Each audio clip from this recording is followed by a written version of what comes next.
Hallelujah.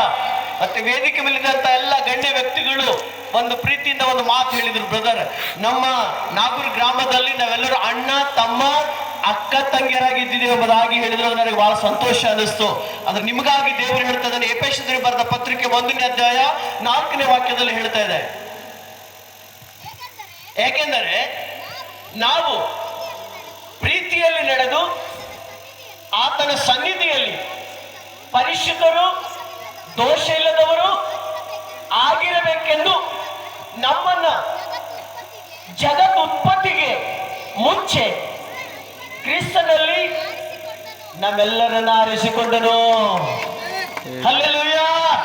ಇವತ್ತು ನಮಗೆ ಆರಿಸಿಕೊಂಡಿಲ್ರಿ. ನಾವು ಎಲ್ಲ ಹುಟ್ಟಿದ್ದೇವೆ, ಎಲ್ಲ ಬೆಳೆದಿದ್ದೇವೆ, ಯಾವರೆಲ್ಲ ಜೀವಿಸ್ತಾ ಇದ್ದೀವಿ. ಆದ್ರೆ ಈ ಭೂಮಿ ಆಕಾಶ ಉಂಟಾಗಿಲ್ಲ. ಅವತ್ತು ನಾವೆಲ್ಲರೂ ಅಲ್ಲಿ ಇದ್ದಿದ್ದೇವೆ.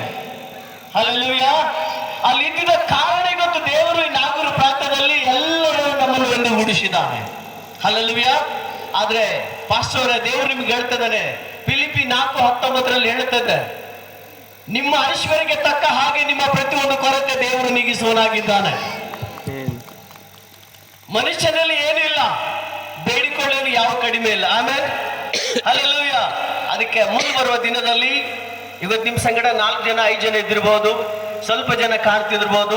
ಆದ್ರೆ ಮುಂದೆ ಬರುವ ದಿನದಲ್ಲಿ ನಿಮ್ಮ ಸೇವೆ ಡಬಲ್ ಆಗಿ ಬೆಳೀತಕ್ಕಂಥದ್ದಾಗಿದೆ. ಮತ್ತೆ ಯಾವುದು ನೀವು ಇಷ್ಟಪಟ್ಟಿರೋ ಅದನ್ನ ದೇವರು ನಿಮ್ಮನ್ನು ಕೊಡ್ಲಕ್ಕೆ ಇಷ್ಟಪಡ್ತಾ ಇದ್ದಾನೆ. ಇವತ್ತು ನೀವು ತಗೊಳ್ಳೋರಾಗಿದ್ದೀರಿ, ನಾಳೆ ಬರೋ ದಿನದಲ್ಲಿ ಅನೇಕ ಜನ ನೀವು ಕೊಡೋರಾಗ್ತೀರಾ. Price the lord. ಎಲ್ಲರಿಗೂ ನಮಸ್ಕಾರ.